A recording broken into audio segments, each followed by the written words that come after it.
Welcome back to the Burn Boot Camp podcast, another episode where Matt and I are going to hit on some trending topics.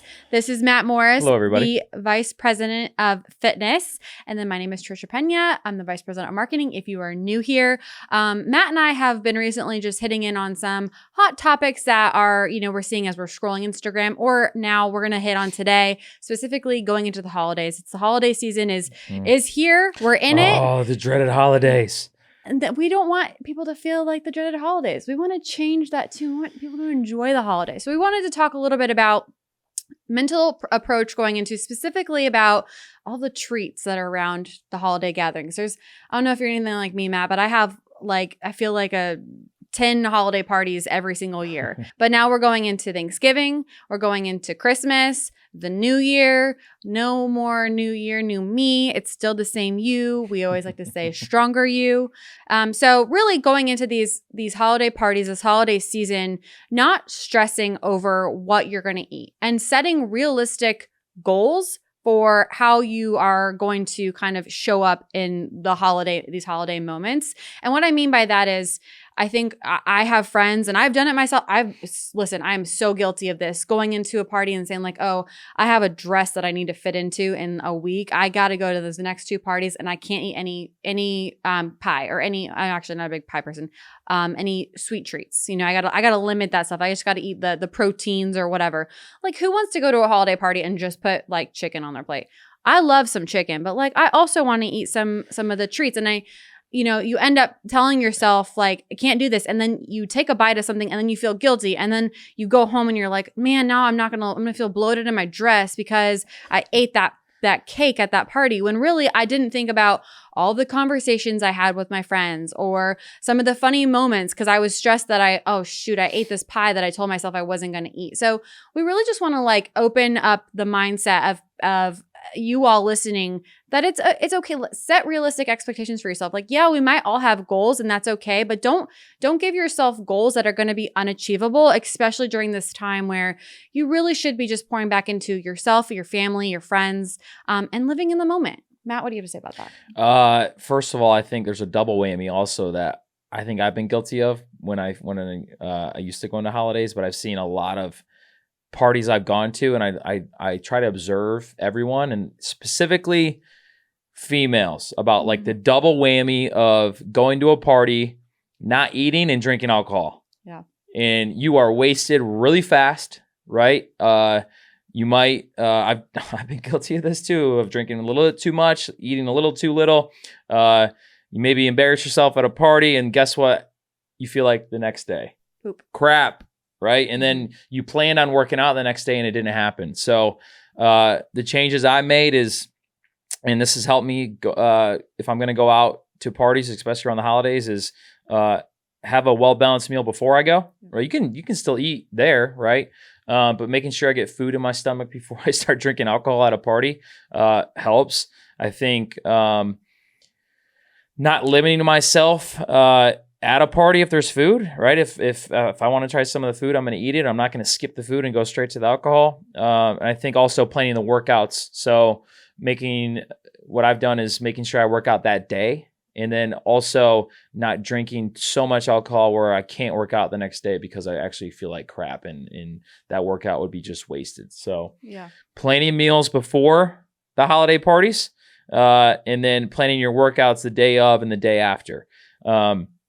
Now you're probably asking yourself, well, what about actually like days of food? So like Thanksgiving is like, oh yeah, the probably most consumed food of the whole year. Yeah. Right. And I think just eat all day long. Eat all day long. Right. I think what helps those days for me is not putting.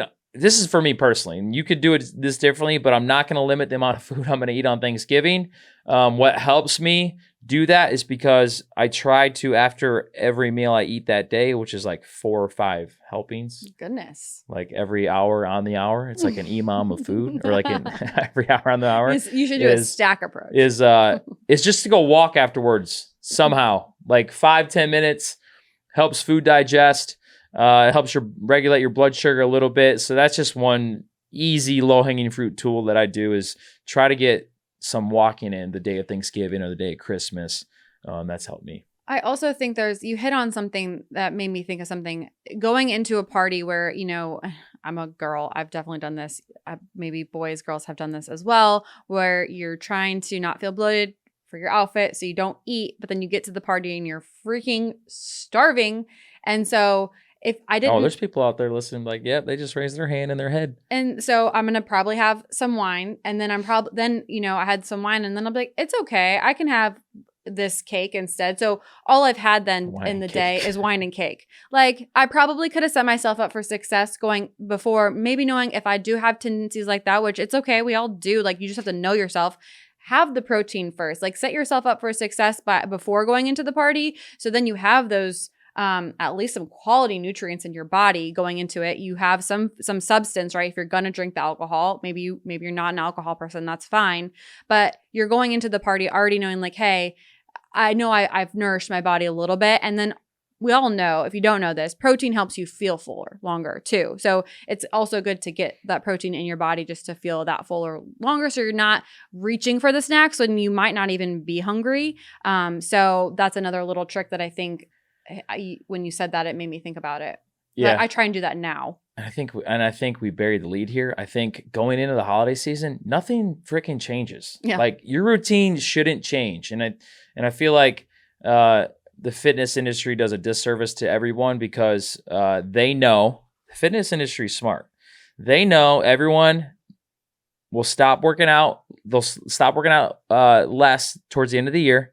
And then what happens when the calendar turns over? Oh, we got to get back into routine. So dry January. Yeah, dry January or sober October or all those little month challenges. So I think the best thing you can do going into Thanksgiving and Christmas is don't change up your eating habit routine, your sleep routine, your workout routine. Try to keep that as consistent and the same as possible as you did through February to September, right? That should be consistent. I guarantee you come out of the holiday season and you've either made more progress and you haven't fallen off the wagon. Yep. No. So don't change your routine because the time of the year has changed.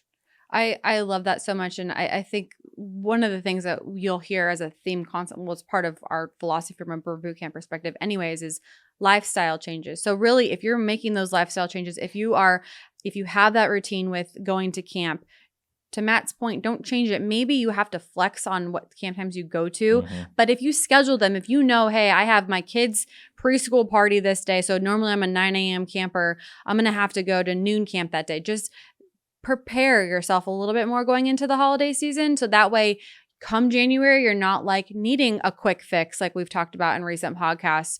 If you don't change your routine, you're going to be okay. Everything's going to be okay. Nothing's going to change. You don't need to do, unless you want to challenge yourself.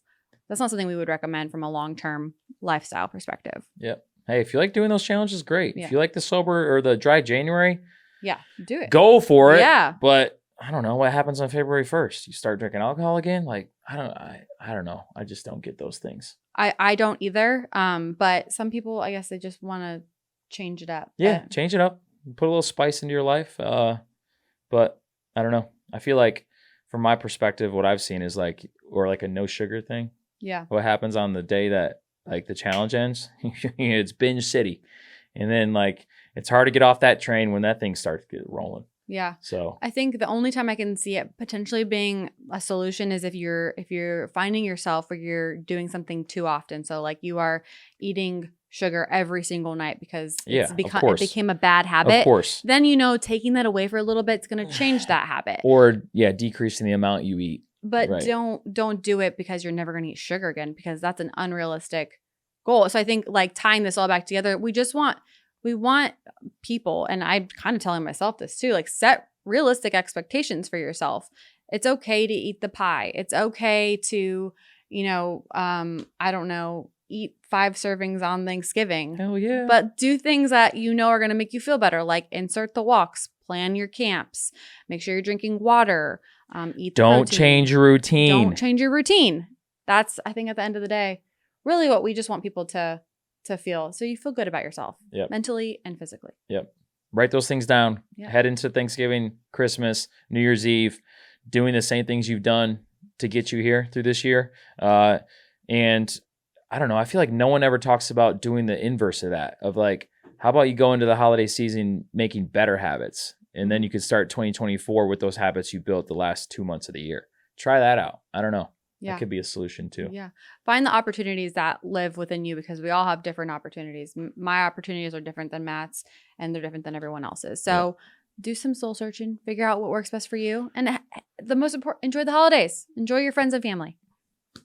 That's it. With that, is this our holiday episode? this is going into I feel like we need to sing a Thanksgiving. Christmas carol. Never mind. I don't want to hear you I don't sing. know if I don't want to hear you sing. I don't know if I want to hear you sing. All right, Britney Spears, take this out. Don't forget, subscribe to us on all. Yes, hit it, like YouTube, it, leave a comment. All forms of podcasts. Make sure you're following us on social media. We want to hear from you guys. We want feedback, so please don't hesitate to drop us a note. And then Matt, you want to take us out? 2 claps on 2, guys. 1, 2. See you later. Bye.